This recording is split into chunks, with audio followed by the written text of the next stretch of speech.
இது மகிமை நேரம். இயேசு கிறிஸ்துவின் நாமத்தினாலே மகிமை டிவி நேயர்களுக்கு அன்பின் வாழ்த்துக்களை தெரிவித்துக் கொள்கிறேன். இன்னைக்கு நம்ம பார்க்க போகிற தலைப்பு, உன் நம்பிக்கை வீண் போகாது. நீதிமொழிகள் 23ஆம் அதிகாரம் 18ஆம் வசனம். நிச்சயமாகவே முடிவுண்டு, உன் நம்பிக்கை வீண் போகாது. தேவன் என்ன சொல்றார்? நிச்சயமாகவே முடிவுண்டு, உன் நம்பிக்கை வீண் போகாது.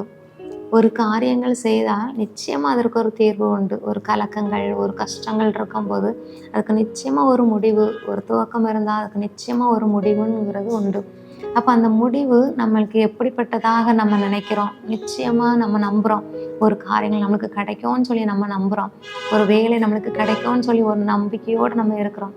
சில நேரங்களில் காத்திருந்து சோர்ந்து போகலாம் இருதயத்தில். ஆனால் நிச்சயம் அந்த வேலை கிடைக்கும். நம்பிக்கையோடு நம்ம காத்திருக்கும் போது அந்த காரியங்கள் நம்மளுக்கு கைகூடி வர்றதுக்கு தேவன் உதவி செய்வார். இங்கே நம்பிக்கையோடு நம்முடைய வாழ்க்கையை இன்று நம்ம நம்பிக்கையோடு அந்த வாழ்க்கையை எதிர்பார்த்து கொண்டு இருக்கிறோம். அப்போ இன்னைக்கு நம்பிக்கை நம்ம யார் மேலே வச்சுருக்கிறோம்? நம்பிக்கை மனுஷன் மேலே வச்சுருக்கோமா, இல்லை தேவன் மேலே நம்மளுடைய நம்பிக்கை இருக்கிறதா? மனுஷனை நிறைய பேர் நம்புவாங்க. ஆனால் மனுஷன் மேலே நம்பிக்கை வைக்கும்போது மனுஷன் சில நேரங்களில் ஏமாத்திடலாம். ஆனால் அந்த நம்பிக்கையை நம்ம கர்த்தர் மேலே முழுசாக நம்ம வைக்கும்போது கர்த்தர் நம்மளை ஒரு நாளும் வெட்கப்பட விட மாட்டார், ஒரு நாளும் கைவிட மாட்டார். மனுஷர்கள் கைவிட்டுறலாம், ஆனால் தேவன் நம்மை விட்டு விலகவும் மாட்டார், நம்மளை கைவிடவும் மாட்டார்.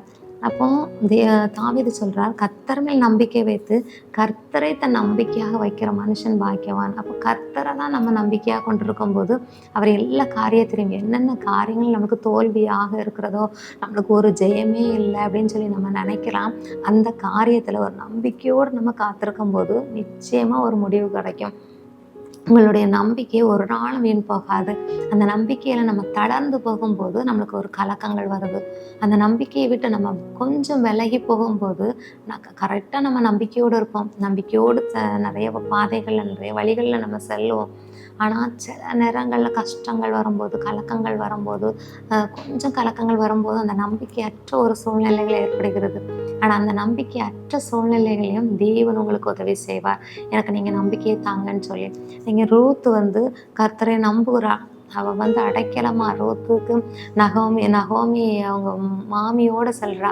அவளுக்கு கணவர் இல்லை, நகோமிக்கும் கணவர் இல்லை. அப்போ அந்த இடத்துக்கு போகிறாங்க. அவங்க இழந்து போய் தான் வர்றாங்க. நம்மளால் அதை மீண்டு பெற முடியாதுன்னு சொல்லி. அப்போ அந்த நம்பிக்கையை கர்த்தர் மேலே அவங்க வச்சு வராங்க. அப்போ அது ரூத் மோவாபிய ஸ்திரீ தான். அவள் அவ மாமியை நம்பணும்னு அவசியமே கிடையாது. அவளுடைய மாமியோட தேவனையும் நம்பணும்னு அவசியம் இல்லை. அவள் ஒரு மோவாபிய ஸ்திரீ. அவள் எப்படினாலும் போயிடலாம், எவ்வளோ இஷ்டத்துக்குனாலும் வாழ்ந்திருக்கலாம், இஷ்டத்துக்குனாலும் அவங்க அம்மா வீட்டுக்கு போயிருக்கலாம். ஆனால் அவங்களுடைய தேவனை நம்பி, அவங்க மாமியை நம்பி, அவள் நம்பிக்கை வைத்து நிச்சயமாக நம்மளுக்கு ஒரு எதிர்காலம் உண்டுன்னு சொல்லி தான் அந்த இடத்துக்கு போகிறாள். ஆனாலும் எதிர்பார்க்காத சூழ்நிலைகளையும் அவர் நற்குணமாக இருந்தா, அவள் குணசாலியான ஒரு ஸ்திரீயாக இருந்தா. அவள் இஷ்டத்துக்கு வாழ்ந்திருக்கலாம், இஷ்டத்துக்கு எல்லா காரியத்தையும் செஞ்சிருக்கலாம். அவள் மாமியோட போகணுன்னு அவசியமே கிடையாது. ஆனால் அவள் நம்பி போகிறா. நீர் எங்கே போனாலும் நான் உங்களோட வருவேன், உம்முடைய ஜனம் தான் என்னுடைய ஜனம், உம்முடைய தேவன் தான் என்னுடைய தேவன் என்று சொல்லி அவருடைய மாமிட்ட அவள் ஆணித்தரமாக சொல்கிறா. அப்போ அப்படிப்பட்டதான ஒரு மருமகள் ஆணித்தரமாக சொல்லும்போது, ஒரு அம்மானாக்கி கூட அவள் ஆணித்தரமாக சொல்லி அவங்க அம்மாவை நம்பி என்ன வேணாலும் செய்யலாம் இப்போ உள்ள காலங்களில். ஆனால் அவள் ஒரு மாமியை, அவங்களுடைய அத்தையை நம்புறா, நம்பிக்கை வைக்கிறா அவங்க மேலே. உங்களுடைய ஜனம்தான் என்னுடைய ஜனம், எனுமை உன்னுடைய தேவன் தான் என்னுடைய தேவன், அந்த தேவன் நல்லதை செய்வார், உங்களோட தேவன் இருக்கிறாரு. அப்போ அந்த நகோமி அவ்வளோக்குலாம் ஆண்டருக்குள்ள பற்றுதலாக இருந்திருப்பாங்க. அதனால தான் அந்த ரூத்து அவனுடைய தேவனை நம்பி வரா. இல்லைன்னா மோவாபிய ஸ்திரீ ரொம்ப இஷ்டத்துக்கு இருப்பாங்க, அப்படிலாம் இருக்கும். ஆனால் அந்த நம்பி இங்கே வந்ததுனால அவளுக்கு ஒரு உயர்வு கிடைக்கு. அந்த இடத்துக்கு வருகிறா, தோட்டத்தில் வேலை செய்கிறா. போவாஸ்ங்கிற ஒரு மனிதனை அவர் சந்திக்க வைக்கிறாரு, அதில் ஒரு நற்குணத்தை வெளிப்படுத்துகிறாரு. அப்போ எல்லாருடைய கண்கள்லையும் அவளுக்கு தயவு கிடைக்குது.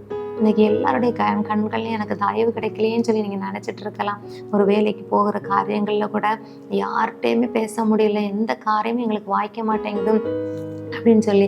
ஆனால் நீங்கள் ப்ரேயர் பண்ணிட்டு போங்க, எல்லாருடைய கண்கள்லையும் உங்களுக்கு தயவு கிடைக்க வைப்பார். எஸ்தர் ராணிக்கு எப்படி தேவன் எல்லாருடைய கண்கள்லையும் பார்க்குற எல்லாருடைய கண்கள்லையும் அவளுக்கு தயவு கிடைச்சிச்சு. அதே போல் உங்களுக்கும் நீங்கள் மேல் அதிகாரிகளை சந்திக்க போகலாம், ஒரு பிஸ்னஸ் காரியமாக யாரையா சந்திக்க போகலாம், உயர் அதிகாரிகளை நீங்கள் சந்திக்க போகலாம். அவங்களுடைய கண்களில் தயவு கிடைக்கணும்னா, உங்களுடைய காரியங்கள் வாய்க்கணும் அப்படின்னு சொன்னால் ஒரு சின்ன பிரதேசப்பா, நீங்கள் என் கூட வாங்க, இந்த காரியத்தில் எங்களுக்கு ஜெயத்தை தாங்க, நீங்கள் என் கூட வந்து என்னுடைய குணலான வழிகள் எல்லாவற்றையும் சேவைப்படுத்துங்க, அங்கே இருக்கிற எல்லாருடைய கண்களையும் எனக்கு தயவு தாங்கன்னு சொல்லி நம்பிக்கையோட ஒரு விசுவாசத்தோடு நீங்கள் அந்த இடத்துக்கு கடந்து போகும்போது நிச்சயமாக உங்களுடைய நம்பிக்கை ஒரு நாளும் வீண் போகாது. தேவன் மேலே நீங்கள் நம்பிக்கை வைத்து அவருடைய வழிகளில் நீங்கள் நடந்து அவரை நம்பி நீங்கள் அந்த இடத்துக்கு கடந்து போகும்போது நிச்சயமா தேவன் அந்த இடத்துல வெட்கப்படுத்த மாட்டார்.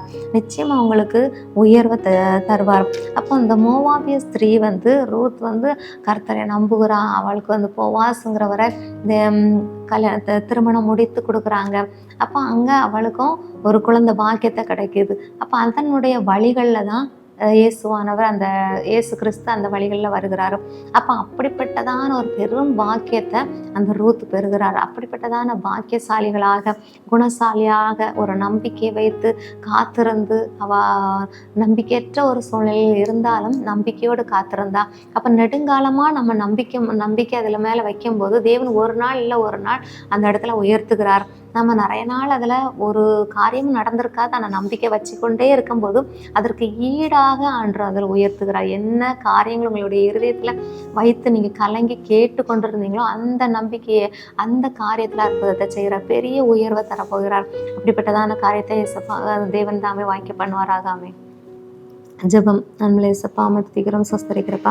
இம்மட்டுமா ஜீவன் சுகம் கொடானுபடி நன்றி ஏசப்பா. அம்மை துதிக்கிறோம். நம்பிக்கை வீண் போகாதுன்னு சொன்னப்போல ஒவ்வொருத்தரும் உடைய மேல் நம்பிக்கை வைக்க உதவி செய்யுங்க. நீர் தான் அப்படிப்பட்டதான நம்பிக்கை அவங்க இருதயத்தில் கொடுத்து அவங்களை ஆசீர்வதிக்க வேண்டும்னு ஜெபிக்கிறோம். ஆசீர்வதிங்க. இயேசுவின் ஜெபிக்கிறோம் பிதாவே. ஆமென்.